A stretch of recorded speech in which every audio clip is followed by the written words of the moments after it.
There's a lot everyone could say, but I think the world is watching to see if we can finally reach some reconciliation. Canada was built on what? I guess we'll see going forward.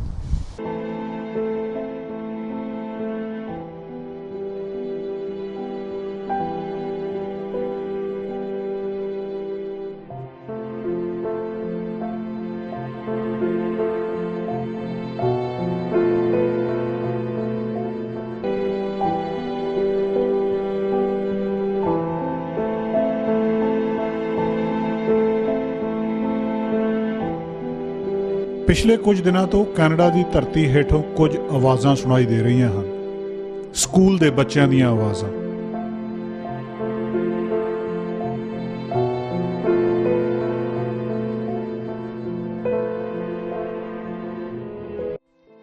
ਕਿਸ ਦੀਆਂ ਹਨ ਇਹ ਆਵਾਜ਼ਾਂ?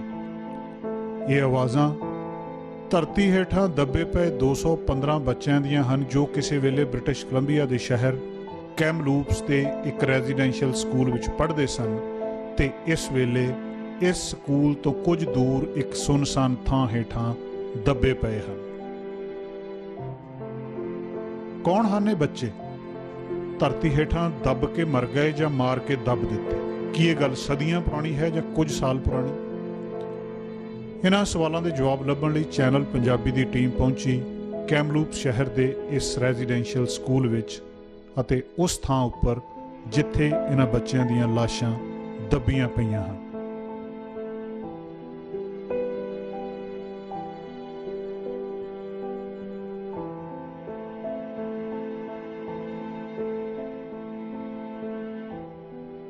ਇਹ Canada ਹੈ, ਦੁਨੀਆ ਦੇ ਸਭ ਤੋਂ ਸੋਹਣੇ ਤੇ ਖੁਸ਼ਹਾਲ ਦੇਸ਼ਾਂ ਵਿੱਚੋਂ ਇੱਕ। US ਨਿਊਜ਼ ਤੇ ਵਰਲਡ ਰਿਪੋਰਟ ਨੇ ਕੈਨੇਡਾ ਨੂੰ 2020 ਵਿੱਚ ਦੁਨੀਆ ਦਾ ਸਭ ਤੋਂ ਵਧੀਆ ਦੇਸ਼ ਕਿਹਾ ਹੈ। ਇਹ ਧਰਾਤਲ ਦੇ ਪੱਖ ਤੋਂ ਦੁਨੀਆ ਦਾ ਦੂਜਾ ਸਭ ਤੋਂ ਵੱਡਾ ਦੇਸ਼ ਹੈ। ਇਹ ਦੇਸ਼ ਵੱਖ-ਵੱਖ ਬੋਲੀਆਂ ਤੇ ਸੱਭਿਆਚਾਰਾਂ ਦੇ ਲੋਕ ਆਪਸੀ ਭਾਈਚਾਰੇ ਨਾਲ ਰਹਿਣ ਵਾਲੇ ਲੋਕਾਂ ਦਾ ਦੇਸ਼ ਹੈ। ਇਸ ਦੇਸ਼ ਦਾ ਇੱਕ ਸੂਬਾ ਹੈ British Columbia, beautiful British Columbia. British Columbia ਦਾ ਪਹਿਲਾ ਨਾਂ ਕੋਲੰਬੀਆ ਸੀ, ਪਰ ਬਾਅਦ ਵਿੱਚ ਅੰਗਰੇਜ਼ਾਂ ਦੇ ਆਉਣ ਨਾਲ ਇਹਦਾ ਨਾਂ ਬ੍ਰਿਟਿਸ਼ ਕੋਲੰਬੀਆ ਰੱਖ ਦਿੱਤਾ ਗਿਆ। ਕੈਨੇਡਾ ਦਾ ਇਹ ਸੂਬਾ ਦੁਨੀਆ ਦੇ ਸਭ ਤੋਂ ਸੋਹਣੇ ਇਲਾਕਿਆਂ ਵਿੱਚੋਂ ਇੱਕ ਹੈ। ਇਹ ਸੂਬੇ ਦੇ ਸ਼ਹਿਰ ਕੈਮਲੂਪਸ ਵਿੱਚ ਦੱਬੇ ਇਹਨਾਂ ਬੱਚਿਆਂ ਨੂੰ ਸ਼ਰਧਾਂਜਲੀ ਭੇਟ ਕਰਨ ਲੋਕ ਆ ਰਹੇ ਨੇ। My name is Janice Wyatt. I guess I've come here today to just lend my compassion and support to this community. We're a world of one community. That's what I'd like to see. I was nervous about Whiteface coming here, but it's time to heal some ancestral trauma. We all need to go back and look at the motivations and what caused this and change it going forward. Amen to that. ਕਵੀ ਵਜੋਂ ਮੈਨੂੰ ਮਹਿਸੂਸ ਹੋਇਆ ਕਿ ਇਹ ਬਲਾਤਕਾਰ ਜੋ 3 ਸਾਲ ਦੀ ਨਿਰਦੋਸ਼ ਬੱਚੀ ਤੋਂ ਲੈ ਕੇ ਅਨੇਕਾਂ ਹੋਰ ਬੱਚਿਆਂ ਨਾਲ ਹੋਇਆ, ਮੈਨੂੰ ਇਸ ਤਰ੍ਹਾਂ ਮਹਿਸੂਸ ਹੁੰਦਾ ਰਿਹਾ ਕੁਝ ਰਾਤਾਂ ਕਿ ਇਹ ਬਲਾਤਕਾਰ ਮੇਰੀ ਇਕਲੌਤੀ ਸੰਤਾਨ ਮੇਰੀ ਧੀ ਨਾਲ ਹੋਇਆ ਹੋਵੇ, ਮੇਰੀ ਮਾਂ ਨਾਲ ਹੋਇਆ ਹੋਵੇ, ਮੇਰੀਆਂ ਭੈਣਾਂ ਨਾਲ ਹੋਇਆ ਹੋਵੇ, ਮੇਰੀ ਪਤਨੀ ਦੇ ਨਾਲ ਹੋਇਆ ਹੋਵੇ। My name is Lana Payne. I am Indigenous from a Douglas First Nation. I'm just here to pay my respects and at this sad time and to give support to my fellow people here.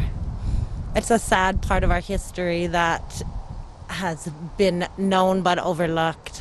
I feel we need to carry on with the other residential schools. My grandmother went to St. Mary's and this is just a start. You know, reconciliation, all those words are going around everywhere. But who really needs the reconciliation? Us or them? And I think they need more help than we do because our people are healing and they should too, you know, and they should find out for themselves why do these things happen, you know. And I think the healing is not just for us, it's for them too. And the bottom line of these residential schools are the land, because a lot of our culture comes from there, our songs, and our ways of keeping Mother Earth healthy so we can be healthy in the mind, in our heart and spirit, and that's what they try to destroy, because when they took us away from our culture, that's what we were protecting, a lot of was Mother Earth. Not just for ourselves, but you too. Because ਸਾਡੇ ਮਨ ਵਿੱਚ ਘੁੰਮਦੇ ਬਹੁਤ ਸਾਰੇ ਸਵਾਲਾਂ ਦੇ ਜਵਾਬ ਲੱਭਣ ਲਈ ਸਾਨੂੰ ਕੈਮਲੂਪਸ ਦੇ ਇਸ ਸਕੂਲ ਤੇ ਇਸ ਤਰ੍ਹਾਂ ਦੇ ਹੋਰ ਬਹੁਤ ਸਾਰੇ ਕੈਨੇਡਾ ਦੇ ਰੈਜ਼ੀਡੈਂਸ਼ੀਅਲ ਸਕੂਲਾਂ ਦਾ ਇਤਿਹਾਸ ਜਾਣਨਾ ਪਵੇਗਾ। 19ਵੀਂ ਸਦੀ ਵਿੱਚ ਕੈਨੇਡਾ ਦੀ ਸਰਕਾਰ ਇਹ ਗੱਲ ਮਹਿਸੂਸ ਕਰਦੀ ਹੈ ਕਿ ਕੈਨੇਡਾ ਵਿੱਚ ਵਸਦੇ ਇੱਥੋਂ ਦੇ ਮੂਲ ਨਿਵਾਸੀਆਂ ਨੂੰ ਸਿੱਖਿਅਤ ਕਰਨਾ ਬਹੁਤ ਜ਼ਰੂਰੀ ਹੈ ਅਤੇ ਇਹਨਾਂ ਨੂੰ ਸਿੱਖਿਅਤ ਕਰਨ ਅਤੇ ਮਾਡਰਨ ਬਣਾਉਣ ਲਈ ਇਹਨਾਂ ਨੂੰ ਅੰਗਰੇਜ਼ੀ, ਫਰਾਂਸੀਸੀ ਅਤੇ ਕ੍ਰਿਸਚੈਨਿਟੀ ਸਿਖਾਉਣੀ ਬਹੁਤ ਜ਼ਰੂਰੀ ਹੈ। ਇੱਥੋਂ ਦੇ ਮੂਲ ਨਿਵਾਸੀ ਜਿਹੜੇ ਕਿ ਜੰਗਲਾਂ ਵਿੱਚ ਰਹਿੰਦੇ ਸਨ ਅਤੇ ਆਧੁਨਿਕ ਚਮਕ ਦਮਕ ਤੋਂ ਦੂਰ ਸਨ, ਉਹਨਾਂ ਨੂੰ ਫੜ ਕੇ ਉਹਨਾਂ ਦੀ ਪੜ੍ਹਾਈ ਲਿਖਾਈ ਕਰਨ ਲਈ ਕਦਮ ਚੁੱਕੇ ਜਾ ਰਹੇ ਸਨ ਅਤੇ ਉਹਨਾਂ ਕਦਮਾਂ ਵਿੱਚੋਂ ਹੀ ਇੱਕ ਕਦਮ ਸੀ ਕੈਨੇਡਾ ਦੇ ਰੈਜ਼ੀਡੈਂਸ਼ੀਅਲ ਸਕੂਲ, ਜਿਹੜੇ 19ਵੀਂ ਸਦੀ ਦੇ ਆਖਰ ਵਿੱਚ ਸ਼ੁਰੂ ਹੋਏ ਅਤੇ 1996 ਤੱਕ ਚੱਲਦੇ ਰਹੇ। ਦੇਖੋ ਪਹਿਲੇ ਤਾਂ ਨਹੀਂ ਸੀ, ਪਰ ਇਹ ਪਤਾ ਸੀਗਾ ਵੀ ਇੱਥੇ ਸਕੂਲ ਜਿਹੜਾ ਆ ਰੈਜ਼ੀਡੈਂਸ਼ੀਅਲ ਸਕੂਲ ਜਿਹੜਾ ਉਹ 1996 ਦੇ ਵਿੱਚ ਬੰਦ ਹੋਇਆ। ਇੱਥੇ ਲੋਕਾਂ ਨੂੰ ਇਹ ਤਾਂ ਪਤਾ ਸੀਗਾ ਵੀ ਬੱਚਿਆਂ ਦੇ ਨੂੰ ਉਹ ਜਿਹੜੇ ਆਪਣੇ ਕੈਥੋਲਿਕ ਹੈਗੇ, ਰੋਮਨ ਕੈਥੋਲਿਕ ਈਸਾਈ ਪਾਦਰੀ ਜਿਹੜੇ ਸੀਗੇ ਉਹ ਬੱਚਿਆਂ ਨੂੰ ਟਾਰਚਰ ਕਰਦੇ ਸੀਗੇ ਔਰ ਉਹਨਾਂ ਦੇ ਉੱਤੇ ਕਾਮਕ ਹਮਲੇ ਵੀ ਹੁੰਦੇ ਸੀਗੇ। ਖਾਲੀ ਇਹ ਨਹੀਂ ਸੀ ਕਿ ਵੀ ਉਹਨਾਂ ਨੂੰ ਕੇਵਲ ਪੜ੍ਹਾਈ ਦੇ ਬਹਾਨੇ ਮਾਰਿਆ ਕੁੱਟਿਆ ਜਾਂਦਾ ਸੀਗਾ। ਅਸਲ ਮੇਨ ਕਾਰਨ ਆਪ ਜਾਣਦੇ ਆ, ਤੁਸੀਂ ਵੀ ਜਾਣਦੇ ਆ ਵੀ ਇਹ ਸਾਰਿਆਂ ਤੋਂ ਵੱਡਾ ਕਾਰਨ ਸੀਗਾ ਕਿ ਬੱਚਿਆਂ 'ਤੇ ਸੈਕਸ ਅਸਲਟ ਹੁੰਦੇ ਸਨ ਔਰ ਉਹਦੇ ਨਾਲ ਦੀ ਨਾਲ ਉਹਨਾਂ ਦੀਆਂ ਰਹੁ ਰੀਤਾਂ ਰਸਮਾਂ ਜਿਹੜੀਆਂ ਸਾਡੇ ਇੱਥੇ ਪੁਰਾਣੇ, ਜਿਨ੍ਹਾਂ ਨੂੰ ਅਸੀਂ ਅਦਬ ਅਤੇ ਸਤਿਕਾਰ ਨਾਲ ਵੱਡੇ ਭਰਾ ਵਾਲੇ ਕਹਿੰਦੇ ਆ, ਤਾਊ ਕੇ ਕਹਿੰਦੇ ਆ, ਔਰ ਉਹਨਾਂ ਲੋਕਾਂ ਦੇ ਉੱਤੇ ਜਿਹੜਾ ਜਿੰਨਾ ਵੀ ਅਤਿਆਚਾਰ ਹੋਇਆ, ਜਦੋਂ ਹੁਣ ਮੀਡੀਆ ਦੇ ਵਿੱਚ ਗੱਲ ਆਈ ਆ ਤੇ ਸਾਰਿਆਂ ਨੇ ਬੜੀ ਸ਼ਿੱਦਤ ਦੇ ਨਾਲ ਮਹਿਸੂਸ ਕੀਤਾ। ਔਰ ਮੈਂ ਕਿਉਂਕਿ ਇੱਕ ਧਾਰਮਿਕ ਟੀਚਰ ਹੋਣ ਕਰਕੇ ਮੈਨੂੰ ਸਭ ਤੋਂ ਜ਼ਿਆਦਾ ਦੁੱਖ ਇਹ ਲੱਗਾ ਹੈਗਾ ਕਿ ਸਾਰਾ ਕੁਝ ਧਰਮ ਦੇ ਨਾਂ ਦੇ ਉੱਤੇ ਹੋਇਆ ਹੈਗਾ। ਸਭ ਤੋਂ ਵੱਡੀ ਦੁੱਖ ਵਾਲੀ ਗੱਲ ਇਹ ਹੈ ਕਿ ਧਰਮ ਨੇ ਤੇ ਪਿਆਰ ਸਿਖਾਉਣਾ ਸੀਗਾ, ਧਰਮ ਨਫ਼ਰਤ ਨਹੀਂ ਸਿਖਾਉਂਦਾ ਹੈਗਾ। ਸਾਡੇ ਗੁਰੂ ਸਾਹਿਬ ਕਹਿੰਦੇ ਜਨ ਪ੍ਰੇਮ ਕੀਓ ਤਨ ਹੀ ਪ੍ਰਭ ਪਾਇਓ। ਪਰ ਅਕਸਰ ਦੇਖਿਆ ਗਿਆ ਵੀ ਜਦੋਂ ਕੋਈ ਜ਼ੁਲਮ ਕਿਸੇ ਕਲਚਰ ਉੱਤੇ, ਕਿਸੇ ਸੱਭਿਅਤਾ ਉੱਤੇ ਹੋਇਆ, ਉਹ ਧਰਮ ਦੇ ਨਾਂ ਦੇ ਉੱਤੇ ਹੋਇਆ। ਆਹ ਕੁਝ ਇੱਥੇ ਹੋਇਆ ਹੈਗਾ ਅਤੇ ਅਜੇ ਤਾਂ ਸਿਰਫ 315 ਜਿਹੜੇ ਆ ਮਿਲੇ ਆਪਾਂ ਨੂੰ ਪਿੰਜਰ ਜਿਹੜੇ ਹੈਗੇ ਆ, ਅਜੇ ਪਤਾ ਨਹੀਂ 3000 ਤੋਂ ਉੱਤੇ ਆ ਕਿ ਕਿੰਨੇ ਆ। ਅਤੇ 3000 ਤੇ ਸਕੂਲ ਸੀ ਇੱਥੇ ਪੂਰੇ ਕੈਨੇਡਾ ਦੇ ਵਿੱਚ, ਅਤੇ ਜਿੱਥੇ ਆਪਣੇ ਜਿਹੜੇ ਪੁਰਾਣੇ ਲੋਕ ਹੈਗੇ ਆ ਅਸਲੀ ਇੱਥੇ ਦੇ ਵਾਰਸ ਸੀਗੇ, ਉਹ ਐਕਚੁਅਲੀ ਉਹਨਾਂ ਨੂੰ ਦੇਖੋ ਜਦੋਂ ਕਿਸੇ ਨੂੰ ਖਤਮ ਕਰਨਾ ਹੋਵੇ ਉਹਦੇ ਸੱਭਿਆਚਾਰ ਨੂੰ ਖਤਮ ਕਰ ਦਿਓ, ਉਹਦੀ ਬੋਲੀ ਨੂੰ ਖਤਮ ਕਰ ਦਿਓ। well, some of us been telling the story for a long time, and I think a lot of people knew what was going on, but nothing was really done about it, stuff like that, until the evidence is here now, and it took an outsider to look at it, but we know all the atrocities and all the, for 500 years, what the settlers have been doing to my people, and now this period of time is like the 7th generation is here, and the millennium is here. We know the things that have happened. Now what are we going to do about it? Our people are doing something about it, but what are the perpetrators doing? ਮਸਲਾ ਬੜਾ ਪੇਚੀਦਾ ਔਰ ਬੜਾ ਦਰਦਨਾਕ, ਬੜਾ ਉਦਾਸੀਨ ਹੈਗਾ, ਪਰ ਮੈਂ ਫਿਰ ਵੀ ਇਸ 'ਤੇ ਆਪਣੇ ਦਿਲ ਦੀਆਂ ਡੂੰਘਾਈਆਂ ਤੋਂ ਕੁਝ ਗੱਲਾਂ ਕਰਨ ਦੀ ਕੋਸ਼ਿਸ਼ ਕਰੂੰਗਾ। ਮੈਂ ਇਸ ਇੰਸੀਡੈਂਟ ਨੂੰ ਪੜ੍ਹਦਾ ਹੋਇਆ ਜਾਂ ਕਿਸੇ ਨਾਲ ਗੱਲਾਂ ਕਰਦਾ ਹੋਇਆ ਅੱਜ ਵੀ 1-2 ਵਾਰੀ ਅੱਖਾਂ ਗਿੱਲੀਆਂ ਕਰ ਚੁੱਕਾ। ਇਹ ਕੋਈ ਨੇਟਿਵ ਲੋਕਾਂ ਨਾਲ ਇਹ ਵਰਤਾਰਾ ਕੋਈ ਨਵਾਂ ਵਰਤਾਰਾ ਨਹੀਂ। ਇਹ ਸਦੀਆਂ ਤੋਂ, ਜਦੋਂ ਤੋਂ ਕੋਲੰਬਸ ਨੇ ਇਹ ਧਰਤੀ ਲੱਭੀ ਅਤੇ ਯੂਰਪੀਅਨ ਲੋਕ ਆਉਣੇ ਸ਼ੁਰੂ ਹੋਏ, ਉਹ ਇੱਕ ਹਮਲਾਵਰ ਦੇ ਤਰ੍ਹਾਂ ਇੱਥੇ ਉਹ ਦਾਖਲ ਹੋਏ। ਉਹਨਾਂ ਨੇ ਇਹਨਾਂ ਹਿਊਮਨਸ ਲੋਕਾਂ ਨੂੰ ਇਹਨਾਂ ਦੁਨੀਆ ਦੇ ਲੋਕਾਂ ਨੂੰ ਇਨਸਾਨਾਂ ਦਾ ਜਿਹੜਾ ਸ਼ਿਕਾਰ ਸੀ ਉਹ ਪਸ਼ੂਆਂ ਵਾਂਗ ਕੀਤਾ। ਇਹ ਲੋਕ ਬੜੇ ਕੁਦਰਤ ਦੇ ਪ੍ਰੇਮੀ ਸਨ ਤੇ ਕੁਦਰਤ ਦੇ ਵਿੱਚ ਯਕੀਨ ਕਰਨ ਵਾਲੇ ਸਨ ਤੇ ਨਾਨ ਵਾਇਲੈਂਟ ਲੋਕ ਸਨ। ਇਹ ਕੋਈ ਵਾਇਲੈਂਸ ਦੇ ਵਿੱਚ ਯਕੀਨ ਨਹੀਂ ਸੀ ਰੱਖਦੇ। ਤੇ ਇਸ ਦੇਸ਼ ਦੇ ਵਿੱਚ ਅਨੇਕਾਂ ਪ੍ਰੈਸ਼ੀਅਸ ਧਾਤਾਂ ਹੁੰਦਿਆਂ ਹੋਇਆਂ ਵੀ ਉਸ ਵੇਲੇ ਉਹਨਾਂ ਨੂੰ ਧਾਤਾਂ ਦੀ ਬਿਲਕੁਲ ਗਿਆਨ ਨਹੀਂ ਸੀ। ਤੁਸੀਂ ਜਾਣਦੇ ਹੋਵੋਗੇ ਕਿ 1836 ਜਾਂ 1830 ਤੋਂ ਲਾ ਕੇ 70 ਤੱਕ ਦਾ ਏਰੀਆ ਜਿਹੜਾ ਸਮਾਂ ਆ 1870 ਦਾ, ਉਸ ਨੂੰ 골ਡ ਰਸ਼ ਪੀਰੀਅਡ ਕਹਿੰਦੇ ਆ ਕਿ ਸੋਨਾ ਨਦੀਆਂ ਦੇ ਕੰਢਿਆਂ ਤੇ ਪਿਆ ਹੁੰਦਾ ਸੀ ਤੇ ਪਰ ਉਹਨਾਂ ਨੂੰ ਉਸ ਧਾਤ ਦਾ ਕੋਈ ਗਿਆਨ ਨਹੀਂ ਸੀ। ਪਰ ਜੋ ਯੂਰਪੀਅਨ ਲੋਕ ਸੀ ਉਹ ਆਏ ਤੇ ਉਹ ਸੋਨੇ ਨੂੰ ਇਕੱਠਾ ਕਰਕੇ ਯੂਰਪ ਦੇ ਵਿੱਚ ਭੇਜਦੇ ਰਹੇ। ਜਿਸ ਯੂਨੀਵਰਸਿਟੀ ਤੋਂ ਤੁਹਾਡੇ ਨਾਲ ਗੱਲਬਾਤ ਕਰ ਰਹੇ ਹਾਂ, ਇਹ ਕੈਮਲੂਪਸ ਦੇ ਇੰਡੀਜਨਸ ਮੂਲ ਵਾਸੀਆਂ ਦੀ ਜਿਹੜੀ ਧਰਤੀ ਹੈ, ਜਿਹਦਾ ਅਸਲ ਨਾਮ ਹੈ ਟਕਾਮਲਪਸ ਤੇ ਸ਼ੈਕਵੈਮਕ, ਔਰ ਉਸ ਧਰਤੀ ਤੇ ਅਸੀਂ ਖੜੇ ਹਾਂ ਜਿਹੜੀ ਕਿ ਧਰਤੀ ਆਪਾਂ ਨੂੰ ਜਿਵੇਂ ਪਤਾ ਕਿ ਇੱਥੋਂ ਦੇ ਇਸ ਧਰਤੀ ਨੂੰ ਬਾਹਰਲੇ ਜਿਹੜੇ ਹੈ ਬਾਹਰਲੇ ਲੋਕਾਂ ਨੇ ਆ ਕੇ ਹਥਿਆ ਲਿਆ ਤੇ ਇਸ ਸੂਬੇ ਦਾ ਨਾਮ ਵੀ ਪਹਿਲਾਂ ਕੋਲੰਬੀਆ ਹੋਇਆ ਕਰਦਾ ਸੀ ਤੇ ਬਾਅਦ ਵਿੱਚ ਕੁਈਨ ਨੇ ਬਦਲ ਕੇ ਬ੍ਰਿਟਿਸ਼ ਕੋਲੰਬੀਆ ਕਰ ਦਿੱਤਾ। ਸੋ ਆਪਾਂ ਆਪਣੀ ਗੱਲ ਇੱਥੋਂ ਹੀ ਸ਼ੁਰੂ ਕਰਦੇ ਹਾਂ ਕਿ ਇੱਕ ਮੰਗ ਜੋ 215 ਵਿਦਿਆਰਥੀਆਂ ਦੇ ਪਿੰਜਰ ਸਾਡੇ ਸ਼ਹਿਰ ਦੇ ਵਿੱਚੋਂ ਮਿਲੇ ਨੇ ਰੈਜ਼ੀਡੈਂਸ਼ੀਅਲ ਸਕੂਲ ਦੇ ਵਿੱਚੋਂ, ਉਸ ਘਿਨਾਉਣੀ ਅਣਮਨੁੱਖੀ ਅਤਿਆਚਾਰ ਦੀ ਜਿੰਨੀ ਵੀ ਨਿਖੇਧੀ ਕੀਤੀ ਜਾਵੇ ਓਨੀ ਹੋਈ ਥੋੜ੍ਹੀ ਹੈ। ਤੇ ਇਸ ਦੁਖਾਂਤ, ਇਸ ਟ੍ਰੈਜਡੀ ਦੀਆਂ ਜ਼ਿੰਮੇਵਾਰ ਜਿੰਨੀਆਂ ਵੀ ਤਾਕਤਾਂ ਨੇ, ਚਾਹੇ ਉਹ ਕੈਥੋਲਿਕ ਚਰਚ ਦੇ ਨਾਲ ਸੰਬੰਧਿਤ ਨੇ, ਚਾਹੇ ਕਿਸੇ ਸਰਕਾਰ ਨਾਲ ਸੰਬੰਧਿਤ ਨੇ, ਚਾਹੇ ਉਹ ਭੂਤਕਾਲ ਦੀਆਂ ਜਾਂ ਪ੍ਰੈਜ਼ੈਂਟ ਦੀਆਂ, ਉਹਨਾਂ ਸਾਰਿਆਂ ਦੀ ਅਸੀਂ ਜ਼ੋਰਦਾਰ ਸ਼ਬਦਾਂ 'ਚ ਨਿਖੇਧੀ ਕਰਦੇ ਹਾਂ ਤੇ ਅਸੀਂ ਚਾਹਾਂਗੇ ਕਿ ਸਮੇਂ ਦੀ ਸਰਕਾਰ ਉਹਨਾਂ ਸਾਰੀਆਂ ਅਣਮਨੁੱਖੀ ਤਾਕਤਾਂ ਦੀ ਨਿਸ਼ਾਨਦੇਹੀ ਕਰੇ ਤੇ ਉਹਨਾਂ ਦੀ ਸੂਚੀ ਪ੍ਰਕਾਸ਼ਿਤ ਕਰੇ ਤਾਂ ਕਿ ਅੱਗੇ ਵਾਸਤੇ ਕਿਸੇ ਵੀ ਉਹੋ ਜਿਹੀ ਤਾਕਤ ਦੀ ਇਹ ਹਿੰਮਤ ਨਾ ਪਵੇ ਕਿ ਉਹ ਮਾਸੂਮ ਬੱਚਿਆਂ ਦੇ ਨਾਲ ਅਤਿਆਚਾਰ ਕਰ ਸਕੇ। ਪੜ੍ਹਾਈ ਲਿਖਾਈ ਤੇ ਮਾਡਰਨ ਬਣਾਉਣ ਦੇ ਇਸ ਤਰੀਕੇ ਦਾ ਦੂਜਾ ਪਾਸਾ ਇਹਨਾਂ ਮੂਲ ਨਿਵਾਸੀਆਂ ਨੂੰ ਘਰਾਂ ਵਿੱਚੋਂ ਜ਼ਬਰਦਸਤੀ ਚੱਕ ਕੇ ਇਹਨਾਂ ਸਕੂਲਾਂ ਵਿੱਚ ਰੱਖਣਾ ਸੀ।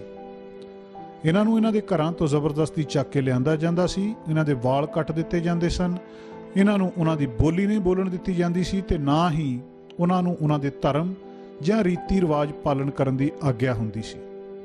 ਜੇਕਰ ਉਹ ਆਪਣੀ ਬੋਲੀ ਬੋਲਦੇ ਨੇ ਜਾਂ ਆਪਣੇ ਧਰਮ ਦਾ ਪਾਲਣ ਕਰਦੇ ਸੀ ਤਾਂ ਉਹਨਾਂ ਨੂੰ ਮੋਟੇ ਜੁਰਮਾਨੇ ਤੇ ਸਜ਼ਾਵਾਂ ਦਿੱਤੀਆਂ ਜਾਂਦੀਆਂ ਸੀ। ਇਹਨਾਂ ਬੱਚਿਆਂ ਨੂੰ ਉਹਨਾਂ ਦੇ ਘਰਦਿਆਂ ਤੋਂ ਦੂਰ ਰੱਖਿਆ ਜਾਂਦਾ ਸੀ। ਸਾਲ ਉਹਨਾਂ ਨੂੰ ਉਹਨਾਂ ਦੇ ਘਰਦਿਆਂ ਨਾਲ ਮਿਲਣ ਨਹੀਂ ਦਿੱਤਾ ਜਾਂਦਾ ਸੀ। ਜੇਕਰ ਉਹ ਆਪਣੇ ਘਰਦਿਆਂ ਨਾਲ ਚਿੱਠੀ ਪੱਤਰ ਰਾਹੀਂ ਰਾਬਤਾ ਰੱਖਦੇ ਵੀ ਸਨ ਤਾਂ ਚਿੱਠੀ ਪੱਤਰ ਅੰਗਰੇਜ਼ੀ ਵਿੱਚ ਕੀਤਾ ਜਾਂਦਾ ਸੀ, ਜਿਹੜੀ ਉਹਨਾਂ ਦੇ ਮਾਪਿਆਂ ਨੂੰ ਸਮਝ ਨਹੀਂ ਆਉਂਦੀ ਸੀ। ਹੌਲੀ ਹੌਲੀ ਉਹ ਆਪਣੇ ਸੱਭਿਆਚਾਰ, ਆਪਣੇ ਘਰਦਿਆਂ ਤੇ ਆਪਣੀ ਬੋਲੀ ਤੋਂ ਦੂਰ ਹੁੰਦੇ ਜਾਂਦੇ ਸਨ। 1931 ਵਿੱਚ ਕੈਨੇਡਾ ਵਿੱਚ 69 ਸਕੂਲ ਸਨ ਤੇ ਇਹਨਾਂ ਵਿੱਚ 1100 ਦੇ ਕਰੀਬ ਵਿਦਿਆਰਥੀ ਪੜ੍ਹਦੇ ਸਨ। ਹੌਲੀ ਹੌਲੀ ਇਹਨਾਂ ਸਕੂਲਾਂ ਦੀ ਗਿਣਤੀ ਵੱਧਦੀ ਗਈ ਤੇ ਇੱਕ ਅੰਦਾਜ਼ੇ ਅਨੁਸਾਰ ਮੂਲ ਨਿਵਾਸੀਆਂ ਦੇ 1.5 ਲੱਖ ਤੋਂ ਜ਼ਿਆਦਾ ਬੱਚੇ ਉਹਨਾਂ ਦੇ ਮਾਪਿਆਂ ਤੋਂ ਅਲੱਗ ਕਰਕੇ ਇਹਨਾਂ ਸਕੂਲਾਂ ਵਿੱਚ ਲਿਆਂਦੇ ਗਏ। ਦੱਸਦੇ ਹਨ ਕਿ ਇਹਨਾਂ ਬੱਚਿਆਂ ਉੱਪਰ ਅਤਿਆਚਾਰ ਕੀਤੇ ਗਏ, ਇਹਨਾਂ ਨੂੰ ਸੈਕਸੁਅਲੀ ਅਬਿਊਜ਼ ਕੀਤਾ ਗਿਆ। ਇੱਕ ਰਿਪੋਰਟ ਅਨੁਸਾਰ ਇਹਨਾਂ ਬੱਚਿਆਂ ਉੱਪਰ 1940-50 ਦੇ ਨੇੜੇ ਤੇੜੇ ਖਾਣਿਆਂ ਸੰਬੰਧੀ ਵੀ ਤਜਰਬੇ ਕੀਤੇ ਗਏ। 215 ਬੱਚਿਆਂ ਦੀਆਂ ਲਾਸ਼ਾਂ ਦੀ ਖਬਰ ਕੈਨੇਡਾ ਵਾਸੀਆਂ ਲਈ ਨਵੀਂ ਹੋ ਸਕਦੀ ਹੈ, ਪਰ ਕੈਮਲੂਪਸ ਵਾਸੀਆਂ ਲਈ ਨਹੀਂ। ਉਹ ਜਾਣਦੇ ਨੇ ਕਿ ਇਸ ਥਾਂ ਉੱਪਰ ਬਹੁਤ ਸਾਰੀਆਂ ਲਾਸ਼ਾਂ ਦੱਬੀਆਂ ਪਈਆਂ ਨੇ। ਕੱਲੇ ਕੈਮਲੂਪਸ ਸ਼ਹਿਰ ਹੇਠਾਂ ਹੀ ਨਹੀਂ, ਸਗੋਂ ਕੈਨੇਡਾ ਦੇ ਬਹੁਤ ਸਾਰੇ ਸ਼ਹਿਰਾਂ ਹੇਠਾਂ। ਜਿਹੜੇ ਲੋਕ ਬਾਹਰੋਂ ਇੱਥੇ ਆਏ ਮੂਲ ਵਸਿੰਦਿਆਂ ਨੂੰ ਇਹੋ ਜਿਹਾ ਧੱਕਿਆ ਉਹਨਾਂ ਨੇ, ਇਹੋ ਜਿਹਾ ਨਸ਼ਿਆਂ ਦੇ ਵਿੱਚ ਪਾਇਆ, ਇਹੋ ਜਿਹੇ ਉਹਨਾਂ ਨੂੰ ਸੁਵਿਧਾਵਾਂ ਦਿੱਤੀਆਂ ਵੀ ਇਹ ਸ਼ਰਾਬ ਪੀ ਕੇ ਨਸ਼ੇ ਕਰਕੇ ਪੈ ਰਹਿਣ। ਇਹਨਾਂ ਨੂੰ ਇਹ ਖਿਆਲ ਹੀ ਨਾ ਆਵੇ ਕਿ ਇਹ ਮੁਲਕ ਸਾਡਾ ਹੈ, ਇਹਦੇ ਮਾਲਕ ਅਸੀਂ ਹਾਂ। ਇਸ ਕਰਕੇ ਅੱਜ ਜੋ ਕੁਝ ਬੱਚਿਆਂ ਦੇ ਉੱਤੇ ਹੋਇਆ ਉਹ ਵੀ ਇਹਦੇ ਕਾਰਨ ਹੀ ਹੋਇਆ ਕਿ ਇਹਨਾਂ ਦੀ ਸੰਸਕ੍ਰਿਤੀ, ਇਹਨਾਂ ਕਲਚਰ, ਇਹਨਾਂ ਸੱਭਿਆਚਾਰ ਖਤਮ ਕਰ ਦਿਓ, ਇਹਨਾਂ ਦੀ ਬੋਲੀ ਖਤਮ ਕਰ ਦਿਓ। ਇਹਨਾਂ ਨੂੰ ਆਪਣੇ ਧਰਮ ਦੇ ਜਿੱਥੇ ਜਿਹਨਾਂ ਨੂੰ ਉਹ ਫੋਲੋ ਕਰਦੇ ਸਨ ਉਹਨਾਂ ਨੂੰ ਭੁਲਾ ਹੀ ਦੇਣ। ਕੋਈ ਸਾਡੇ ਕੋਲ ਸਿਰਫ ਇਹ ਸਾਨੂੰ ਕਿਸੇ ਅਸਲੀ ਸੱਚਾਈ ਹੋ। ਤਾਂ ਮੈਂ ਸਮਝਦਾ ਕਿ ਧਰਮ ਦੇ ਉੱਤੇ ਇੱਕ ਬਦਨੁਮਾ ਧੱਬਾ ਹੈ ਇਹ, ਜਿਹਦੀ ਨਿਖੇਧੀ ਜਿੰਨੀ ਕੀਤੀ ਜਾਵੇ ਉਨੀ ਥੋੜ੍ਹੀ ਹੈ। ਜਿਸ ਤਰ੍ਹਾਂ ਤੁਹਾਨੂੰ ਪਤਾ ਹੀ ਹੋਣਾ ਕਿ 3 ਸਾਲ ਦੇ ਬੱਚਿਆਂ ਤੋਂ ਲੈ ਕੇ ਮਾਸੂਮ ਬੱਚਿਆਂ ਦੀਆਂ ਲਾਸ਼ਾਂ ਇੱਥੇ ਮਿਲੀਆਂ ਨੇ। ਇਸ ਕੈਮਲੂਪਸ ਸਕੂਲ ਦੇ ਵਿੱਚ ਇਕੱਲੇ ਬ੍ਰਿਟਿਸ਼ ਕੋਲੰਬੀਆ ਸੂਬੇ ਦੇ ਹੀ ਵਿਦਿਆਰਥੀ ਨਹੀਂ ਸੀ ਆਉਂਦੇ। ਇਸ ਸਕੂਲ ਦੇ ਵਿੱਚ ਯੂਕਾਨ ਟੈਰੀਟੋਰੀ ਤੇ ਅਲਬਰਟਾ ਸਸਕੈਚਵਨ ਦੇ ਵਿਦਿਆਰਥੀ ਵੀ ਇੱਥੇ ਜਬਰਨ ਲਿਆਂਦੇ ਜਾਂਦੇ ਸੀ। ਉਹਨਾਂ ਦੇ ਨਾਲ ਅਣਮਨੁੱਖੀ ਵਿਵਹਾਰ ਕੀਤਾ ਜਾਂਦਾ ਸੀ, ਬਲਾਤਕਾਰ ਹੋਏ, ਉਹਨਾਂ ਨੂੰ ਕੁੱਟਿਆ ਜਾਂਦਾ ਸੀ, ਨੂੜਿਆ ਜਾਂਦਾ ਸੀ। ਸਜ਼ਾ ਵਜੋਂ ਜੇ ਉਹ ਚਰਚ ਦੇ ਜਿਹੜੇ ਪਾਦਰੀ ਹੈ ਜਾਂ ਨਨਸ ਹੈ ਜਾਂ ਸਕੂਲ ਦੇ ਪ੍ਰਿੰਸੀਪਲ ਹੈ, ਜੇ ਉਹਨਾਂ ਦੀ ਕਿਸੇ ਵੀ ਗੱਲ ਨੂੰ ਇਹ ਆਦਿਵਾਸੀ ਵਿਦਿਆਰਥੀ ਮੰਨਣ ਤੋਂ ਇਨਕਾਰੀ ਹੁੰਦੇ ਸੀ ਤਾਂ ਉਹਨਾਂ ਨੂੰ ਹਨੇਰੇ ਕਮਰਿਆਂ 'ਚ ਵਗਾ ਕੇ ਸੁੱਟ ਦਿੱਤਾ ਜਾਂਦਾ ਸੀ। ਅਜਿਹੀਆਂ ਜਿਹੜੀਆਂ ਹਿਰਦੇ ਵੇਦਕ ਘਟਨਾਵਾਂ ਉਹ ਇਸ ਦੁਖਾਂਤ ਦੇ ਕੁਝ ਸਰਵਾਈਵਰਸ ਨੇ ਸਾਨੂੰ ਦੱਸੀਆਂ ਨੇ। ਨਾਲ ਦੀ ਨਾਲ ਇਹ ਗੱਲ ਵੀ ਸਾਹਮਣੇ ਆਈ ਹੈ ਕਿ ਇਕੱਲੇ ਇਸ ਸਕੂਲ ਦੇ ਵਿੱਚ ਹੀ ਨਹੀਂ ਬਲਕਿ ਪੂਰੇ ਦੇ ਪੂਰੇ ਉੱਤਰੀ ਅਮਰੀਕਾ ਦੇ ਵਿੱਚ, ਕੈਨੇਡਾ ਦੇ ਤੇ USA ਦੇ ਵਿੱਚ ਅਨੇਕਾਂ ਅਜਿਹੇ ਰੈਜ਼ੀਡੈਂਸ਼ੀਅਲ ਸਕੂਲ ਸੀ ਜਿੱਥੇ ਸਾਨੂੰ ਸ਼ੱਕ ਹੈ ਕਿ ਹੋ ਸਕਦਾ ਇਦੋਂ ਵੀ ਵੱਡੇ ਭਾਣੇ ਵਰਤੇ ਹੋਣ। ਇਹਨਾਂ ਜਿਹੜੀਆਂ ਮੌਤਾਂ 215 ਪਿੰਜਰ ਪਿਛਲੇ ਹਫ਼ਤੇ ਸਾਹਮਣੇ ਆਏ ਨੇ, ਇਹਨਾਂ ਵਿੱਚੋਂ 52 ਲਾਸ਼ਾਂ ਦੇ ਨਾਮ national centre of truth and reconciliation university of Manitoba ਦੇ ਵਿੱਚ ਇੱਕ ਸੈਂਟਰ ਹੈ, ਉਸ ਨੇ ਆਪਣੀ ਵੈਬਸਾਈਟ 'ਤੇ ਪ੍ਰਕਾਸ਼ਿਤ ਵੀ ਕੀਤੇ ਨੇ। ਪਰ ਅਸੀਂ ਪੁਰਜ਼ੋਰ ਮੰਗ ਕਰਾਂਗੇ ਸਰਕਾਰਾਂ ਤੋਂ ਕਿ ਉਹ ਪੂਰੇ ਦੇ ਪੂਰੇ 215 ਵਿਦਿਆਰਥੀਆਂ ਦੀ ਸੂਚੀ ਪੱਤਰ ਤਿਆਰ ਕਰਕੇ ਸਾਰਿਆਂ ਦੇ ਨਾਮ, ਸਾਰਿਆਂ ਦੇ ਪੇਰੈਂਟਸ ਦੇ ਨਾਮ, ਮਾਤਾ ਪਿਤਾ ਦੇ ਨਾਮ ਉਹ ਪ੍ਰਕਾਸ਼ਿਤ ਕੀਤੇ ਜਾਣ। ਤੇ ਅਸੀਂ ਮਾਤਾ ਪਿਤਾ ਜਿਨ੍ਹਾਂ ਤੋਂ ਬੱਚੇ ਖੋਹੇ ਗਏ, ਅਸੀਂ ਉਹਨਾਂ ਦੇ ਨਾਲ ਜੋ ਅਤਿਆਚਾਰ ਹੋਏ, ਉਹਨਾਂ ਦੇ ਅਥਰੂ, ਉਹਨਾਂ ਦਾ ਮੁੱਲ ਨਹੀਂ ਮੋੜ ਸਕਦੇ। ਅਸੀਂ ਜੋ ਬੱਚਿਆਂ ਦੇ ਨਾਲ ਅਣਮਨੁੱਖੀ ਹਰਕਤਾਂ ਹੋਈਆਂ ਅਸੀਂ ਔਰ ਮੌਤ ਤੱਕ ਉਹਨਾਂ ਨੂੰ ਪਹੁੰਚਾਇਆ ਗਿਆ, ਅਸੀਂ ਉਹਨਾਂ ਨੂੰ ਵੀ ਤਾਂ ਵਾਪਸ ਨਹੀਂ ਲਿਆ ਸਕਦੇ। ਪਰ ਅਸੀਂ ਚਾਹਾਂਗੇ ਕਿ ਇਹਨਾਂ ਸਾਕਿਆਂ ਦੀਆਂ ਜ਼ਿੰਮੇਵਾਰ ਸ਼ਕਤੀਆਂ ਤੋਂ ਮੁਆਫੀ ਮੰਗਵਾਈ ਜਾਵੇ ਤਾਂ ਕਿ ਉਹ ਦਰਿੰਦੇ ਕਿਸਮ ਦੇ ਲੋਕ ਇਹ ਨਾ ਮਹਿਸੂਸ ਕਰਦੇ ਰਹਿਣ ਕਿ ਕੱਲ੍ਹ ਵੀ ਉਹ ਠੀਕ ਸੀ ਤੇ ਆਉਂਦੇ ਸਮੇਂ 'ਚ ਵੀ ਉਹ ਆਪਣਾ ਅਜਿਹਾ ਵਰਤਾਰਾ ਜਾਰੀ ਰੱਖਣਗੇ।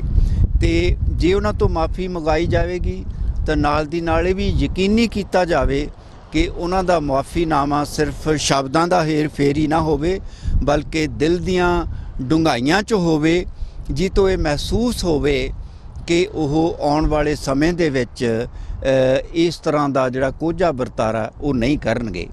ਉਹਨਾਂ ਨੇ ਉਹਨਾਂ ਦਾ ਸੁਧਾਰ ਕਰਨ ਲਈ ਸਕੂਲ ਖੋਲ੍ਹੇ ਅਤੇ ਉਹਨਾਂ ਸਕੂਲਾਂ ਦੇ ਵਿੱਚ ਅਤੇ ਚਰਚਾਂ ਦੇ ਵਿੱਚ ਵੀ ਉਹਨਾਂ ਨਾਲ ਅਣਮਨੁੱਖੀ ਵਰਤਾਰਾ ਹੁੰਦਾ ਰਿਹਾ। ਉਸ ਵਰਤਾਰੇ ਦਾ ਹੀ ਇੱਕ ਲੜੀ ਆ ਜੋ ਇੰਸੀਡੈਂਟ ਕੈਮਲੂਪ ਵਿੱਚ ਵਰਤਿਆ ਇਹ ਹੈਗੀ ਹੈ। ਇਹ ਪਹਿਲੀ ਕੜੀ ਨਹੀਂ ਹੈ। ਇਹੋ ਜਿਹੇ ਵਰਤਾਰੇ ਇੱਥੇ ਹੋਰ ਵੀ ਇਹਨਾਂ ਲੋਕਾਂ ਨਾਲ ਬਹੁਤ ਹੋਏ ਔਰ ਈਵਨ ਸਿਵਲਾਈਜ਼ਡ ਸਮੇਂ ਦੇ ਵਿੱਚ ਜਦੋਂ ਕਿ ਕਾਨੂੰਨ ਬਣ ਚੁੱਕਾ ਸੀ, ਜਦੋਂ ਕਿ ਪੁਲਿਸ ਫੋਰਸ RCMP ਹੋਂਦ ਵਿੱਚ ਆ ਚੁੱਕੀ ਸੀ, ਉਸ ਸਮੇਂ ਇਹ ਵਰਤਾਰਾ ਹੋਇਆ। ਇਹ ਸਕੂਲ ਜੋ ਕੈਥੋਲਿਕ ਰੈਜ਼ੀਡੈਂਸ ਸਕੂਲ ਕਹਿੰਦੇ ਆ ਜਿੱਥੇ 215 ਲਾਸ਼ਾਂ ਮਿਲੀਆਂ, ਰਿਮੇਨਸ ਮਿਲੇ ਹੈਗੇ। ਅਤੇ ਇਹ ਮੇਰਾ ਖਿਆਲ ਹੈ ਵੀ 1890 ਦੇ ਵਿੱਚ ਕੈਥੋਲਿਕ ਸੁਸਾਇਟੀ ਵੱਲੋਂ, ਕੈਥੋਲਿਕ ਕ੍ਰਿਸਚੀਅਨ ਚਰਚ ਵੱਲੋਂ ਖੋਲ੍ਹਿਆ ਗਿਆ ਸੀਗਾ, ਜਿੱਥੇ ਕਿ ਬੱਚਿਆਂ ਦੇ ਨਾਲ ਨੇਟਿਵ ਬੱਚਿਆਂ ਦੇ ਨਾਲ ਅਣਮਨੁੱਖੀ ਵਰਤਾਰਾ ਹੁੰਦਾ ਰਿਹਾ ਤੇ 1969 ਦੇ ਵਿੱਚ ਇਸ ਸਕੂਲ ਦਾ ਪ੍ਰਬੰਧ ਸਿੱਧਾ ਗਵਰਨਮੈਂਟ ਆਫ ਕੈਨੇਡਾ ਕੋਲ ਚਲੇ ਗਿਆ ਤੇ 1890 ਦੇ ਵਿੱਚ ਇਹ ਸਕੂਲ ਬੰਦ ਕਰ ਦਿੱਤਾ ਗਿਆ। ਮੈਨੂੰ ਇਸ ਇੰਸੀਡੈਂਟ ਤੋਂ ਬਾਅਦ ਕੁਝ ਐਕਸ ਸਟੂਡੈਂਟਸ ਨੂੰ ਮਿਲਣ ਦਾ ਮੌਕਾ ਮਿਲਿਆ, ਜਿਨ੍ਹਾਂ ਚੋਂ ਇੱਕ ਦੀ ਤਸਵੀਰ ਮੈਂ ਤੁਹਾਡੇ ਨਾਲ ਸਾਂਝੀ ਕਰਦਾ। ਉਸ ਲੇਡੀ ਦਾ ਨਾਮ ਹੈ ਮੈਰੀ ਤੇ ਜੋ ਕੈਮਲੂਪ 'ਚ ਰਹਿੰਦੀ ਆ, ਜੋ ਕਿ ਹੁਣ 70 ਸਾਲ ਦੀ ਹੈਗੀ ਆ। You can see Mary, she is the native lady and now she is about 70 years old. She is the native lady now 70 ਸਾਲ ਦੀ ਇਹਦੀ ਉਮਰ ਆ।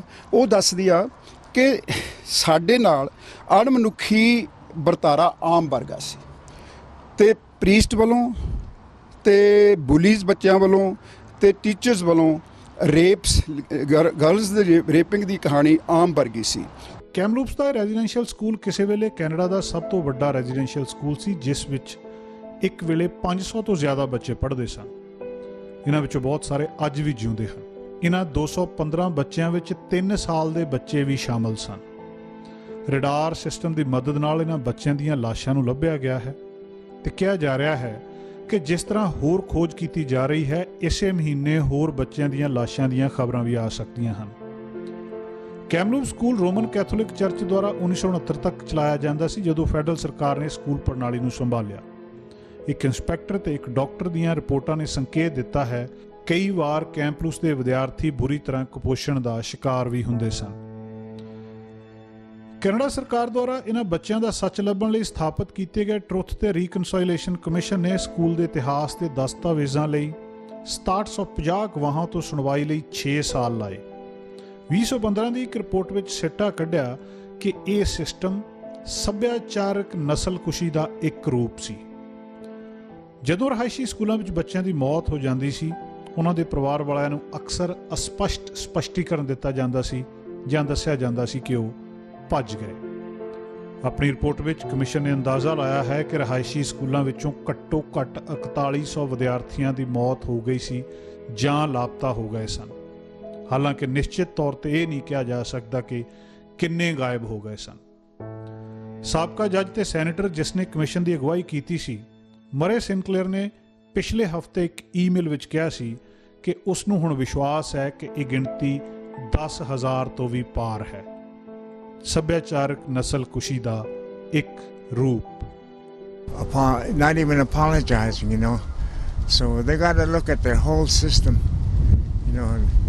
It's right from Constantine.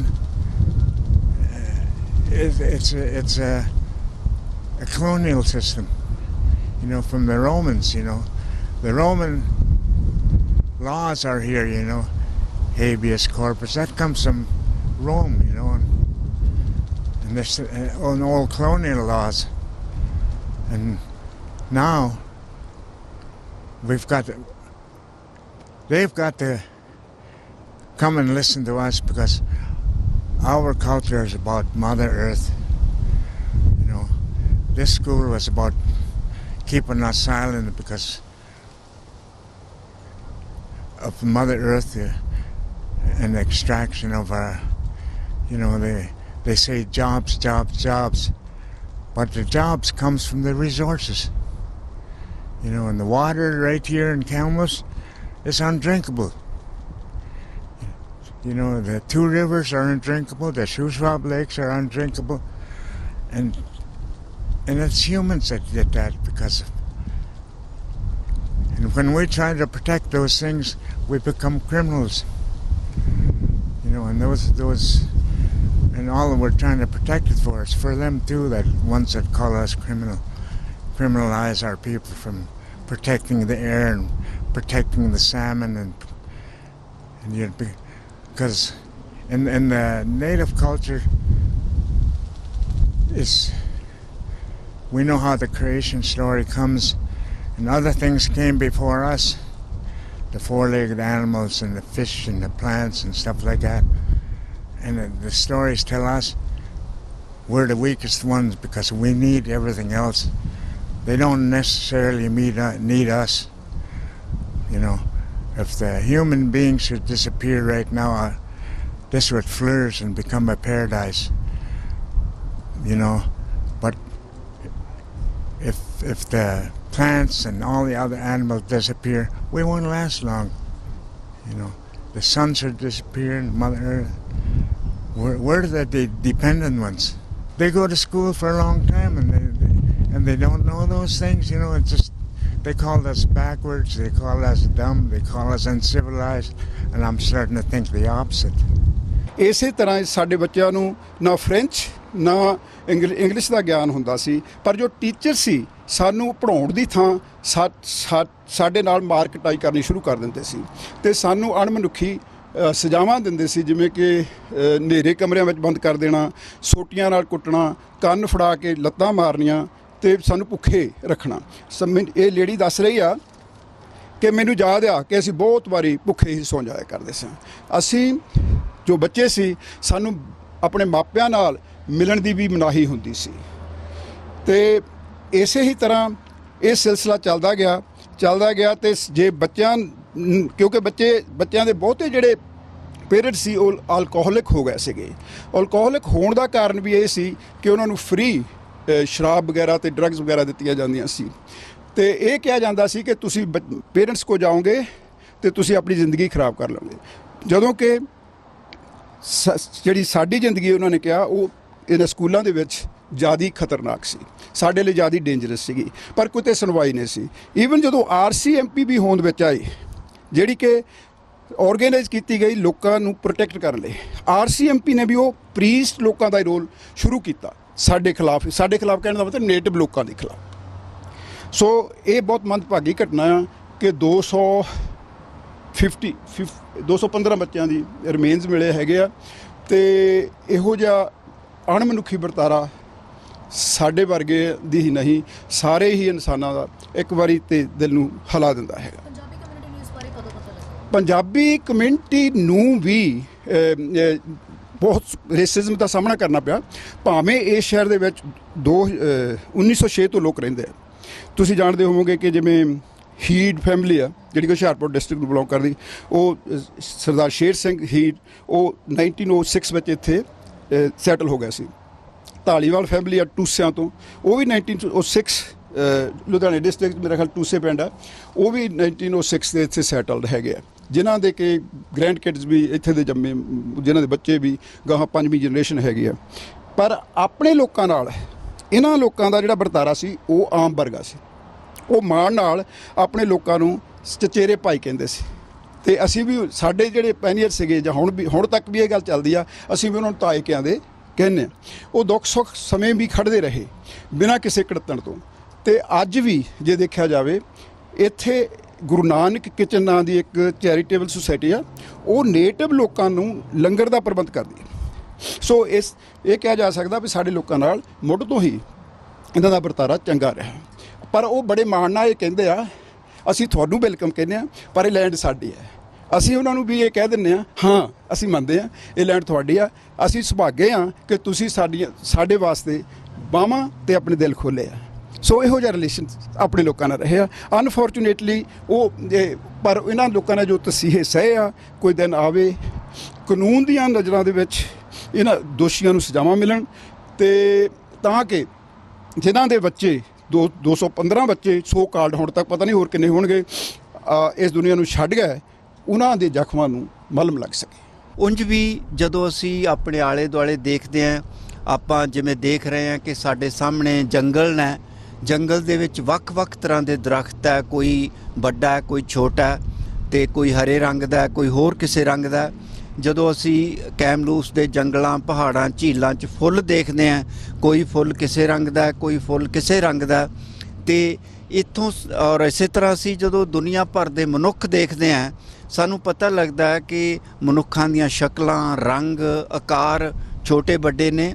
ਤਾਂ ਜੀ ਤੋਂ ਪਤਾ ਲੱਗਦਾ ਕਿ ਕੁਦਰਤ ਨੇ ਸਾਨੂੰ ਅਨੇਕਤਾ ਦੇ ਰੰਗ ਵਿੱਚ ਸਿਰਜਿਆ ਹੈ। ਜੇ ਕੋਈ ਵੀ ਸ਼ਕਤੀ ਇਹ ਕੋਸ਼ਿਸ਼ ਕਰੇ ਕਿ ਉਹ ਸਾਰੇ ਇੱਕੋ ਹੀ ਕਲਚਰ ਨੂੰ ਅਪਣਾਉਣ ਅਤੇ ਇੱਕੋ ਹੀ ਬੋਲੀ ਬੋਲਣ, ਇੱਕੋ ਹੀ ਸੰਸਕ੍ਰਿਤੀ, ਇੱਕੋ ਹੀ ਕਲਚਰ, ਇੱਕੋ ਹੀ ਸੱਭਿਆਚਾਰ ਦੇ ਨੂੰ ਫਾਲੋ ਕਰਨ ਤੇ ਇੱਕੋ ਹੀ ਬੋਲੀ ਬੋਲਣ ਤਾਂ ਇਹ ਗੈਰ ਮਨੁੱਖੀ ਤਾਂ ਹੈ ਹੀ, ਇਹ ਗੈਰ ਵਿਗਿਆਨਕ ਵਰਤਾਰਾ ਵੀ ਹੈ। ਵਿਗਿਆਨ ਦਾ ਪ੍ਰੋਫੈਸਰ ਹੋਣ ਕਰਕੇ ਮੈਂ ਕਹਿਣਾ ਚਾਹਾਂਗਾ ਕਿ ਕੁਝ ਲੋਕ ਵਿਗਿਆਨ ਦਾ ਜਿਹੜਾ ਬੇਲੋੜਾ ਵਿਰੋਧ ਕਰਦੇ ਰਹਿੰਦੇ ਨੇ। ਨੋਟ ਕੀਤਾ ਜਾਵੇ ਕਿ ਇਹ ਜਿਹੜੀਆਂ ਲਾਸ਼ਾਂ ਨੇ, ਇਹਨਾਂ ਨੂੰ ਲੱਭਣ ਦੇ ਵਿੱਚ ਜਿਹੜੀ ਗਰਾਊਂਡ ਪੈਨੀਟ੍ਰੇਟਿੰਗ ਰਡਾਰ ਹੈ, ਜਿਹੜੀ ਕਿ ਵਿਗਿਆਨ ਦੀ ਕਾਢ ਹੈ, ਇਹ ਉਹਦਾ ਕ੍ਰਿਸ਼ਮਾ ਹੈ। ਸੋ ਅਸੀਂ ਚਾਹਾਂਗੇ ਕਿ ਪੂਰੇ ਦੇ ਪੂਰੇ ਉੱਤਰੀ ਅਮਰੀਕਾ ਦੇ ਵਿੱਚ ਸਾਰੇ ਰੈਜ਼ੀਡੈਂਸ਼ੀਅਲ ਸਕੂਲ ਦੀ ਇਸੇ ਤਰ੍ਹਾਂ ਗਹਿ ਗੱਡਮੀ ਪੜਚੋਲਮੀ ਤਫਤੀਸ਼ ਕੀਤੀ ਜਾਵੇ।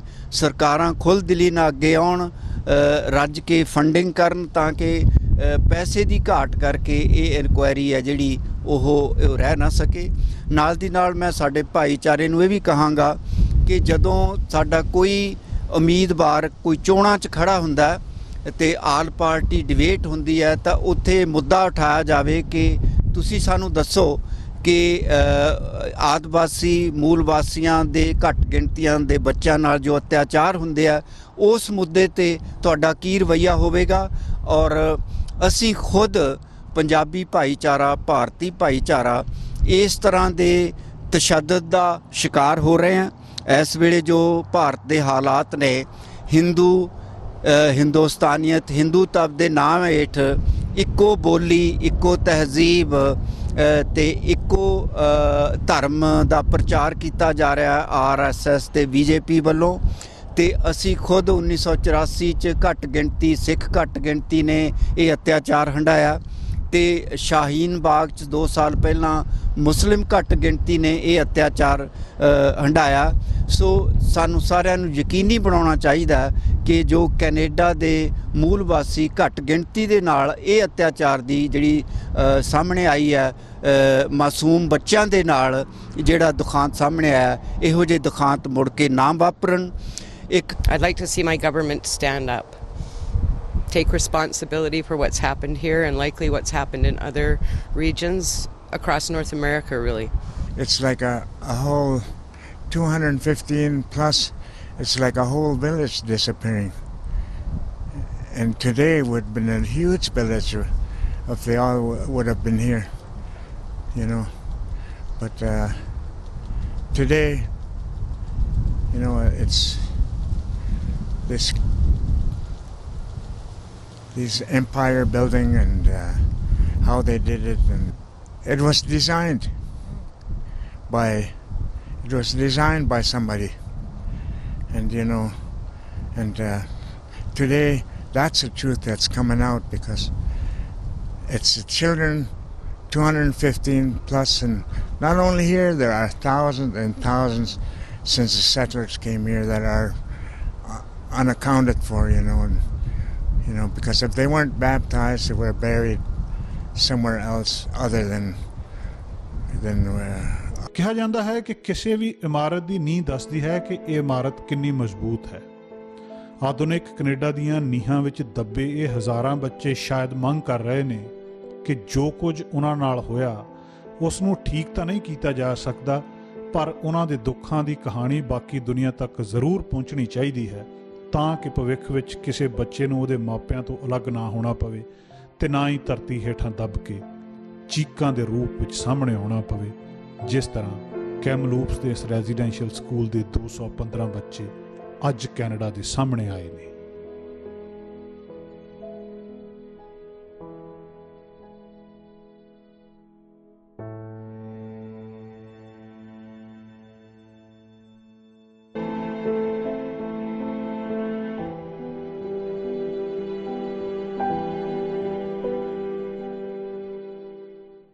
ਸਾਡਾ ਹਰ ਇੱਕ ਪ੍ਰੋਗਰਾਮ ਦੇਖਣ ਤੇ ਸਾਡੇ ਨਾਲ ਜੁੜਨ ਲਈ ਸਬਸਕ੍ਰਾਈਬ ਕਰੋ ਚੈਨਲ ਪੰਜਾਬੀ ਤੇ ਨੋਟੀਫਿਕੇਸ਼ਨ ਲਈ ਬੈਲ ਆਈਕਨ ਵਾਲੇ ਬਟਨ ਤੇ ਕਲਿੱਕ ਕਰੋ।